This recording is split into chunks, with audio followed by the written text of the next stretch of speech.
रायसेन के पत्रकार बांसुरी वादक व बांसुरी बनाकर विक्रय करने वाले प्रवीण श्रीवास्तव की बांसुरी की आवाज़ भारत के उद्योगपति मुकेश अंबानी के पुत्र अनंत अंबानी की शादी में गूंजी। वैसे तो श्री श्रीवास्तव पेशे से पत्रकार है, लेकिन बांसुरी बनाना एवं विभिन्न प्रकार की धुन निकालना उनका शौक था, जो धीरे धीरे जुनून में बदल गया।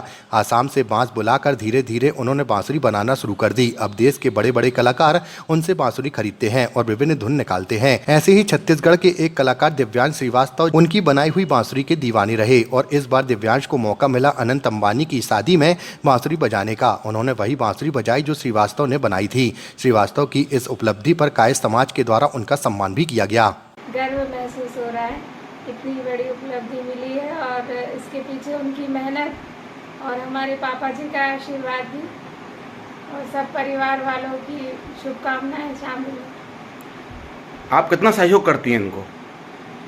मैं ज़्यादा सहयोग तो नहीं कर पाती क्योंकि मैं भी स्कूल में व्यस्त रहती हूँ, तो थोड़ा बहुत टाइम मिलता है तो बम्बू की सफाई वगैरह यही कर पाते हैं, क्योंकि बाकी काम तो बहुत टफ है, वो उन्हीं को करना पड़ता है। मेजरमेंट के हिसाब से चलता है तो वो उसका नॉलेज तो उन्हीं को ही है। पत्रकारिता भी करते हैं, बांसुरी का काम भी करते हैं, तो आपको लगता नहीं कि काफ़ी ज़्यादा मेहनत हो जाती होगी इसमें? बहुत बहुत मेहनत हो जाती है। कभी कभी तो गुस्सा भी आता है कि हम लोगों के लिए बिल्कुल टाइम नहीं। 10 बजे आते हैं और फिर खाना खा के इसमें लग जाते हैं, तब जाके ये बांसुरियाँ तैयार हो पाती है।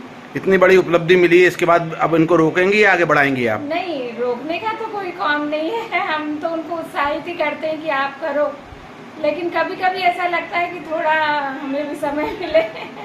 ये एक संयोग की बात है। मैं लगभग 10 साल से बांसुरी बना रहा हूँ और बेच रहा हूँ। बड़े बड़े कलाकार देश के और विदेश के मेरी बांसुरी बजाते हैं। अंबानी परिवार में एक देश का सबसे बड़ा विवाह समारोह हुआ, जिसमें बेंगलोर से और मध्य प्रदेश के छिंदवाड़ा से बांसुरी वादक गए थे अपनी कला का प्रदर्शन करने।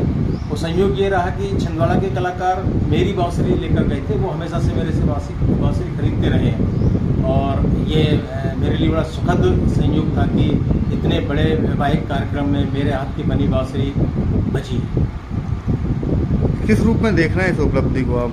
ये उपलब्धि संगीत के क्षेत्र में अगर देखें तो बड़ी उपलब्धि है, क्योंकि दुनिया में हजारों कलाकार हैं और कुछ मंचे हुए कलाकार हैं, और मैं एक रायसेन जैसी छोटी सी जगह में रहकर के बांसुरी बना रहा हूँ और उस मेरे हाथ की बनी बांसुरी इतने बड़े मंच पर पहुँचना, बड़े कलाकारों के हाथ में पहुँचना मेरे लिए बड़ी उपलब्धि है। आप पत्रकार भी हैं और बांसुरी बनाते भी हैं और बजाते भी हैं, समय कैसे निकाल पाते हैं? ये तो साधना का काम है।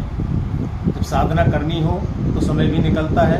अपनी ड्यूटी आवर्स के बाद मैं रात में देर रात तक ये काम करता हूँ, तो सुबह जल्दी उठकर आवश्यक होता है तो फिर काम करता हूँ। पत्रकारिता का काम एक कठिन काम है, वो काफ़ी समय देना पड़ता है, इसके बाद बांसुरी को समय देना क्या संभव हो पाता है? दोनों चीज़ अलग अलग है। पत्रिका मेरा नौकरी पेशा है, जिसे मैं एंजॉय करता हूँ बहुत अच्छे से, और जब ड्यूटी आवर्स में रहता हूँ तो उसे ही केवल देखता हूँ, और जब मैं अपने घर आता हूँ, वापस आता हूँ, अपनी दुनिया में लौटता हूँ, संगीत की दुनिया में आता हूँ, तो मैं संगीत को एंजॉय करता हूँ और दोनों का सामंजस्य बढ़िया बनता है।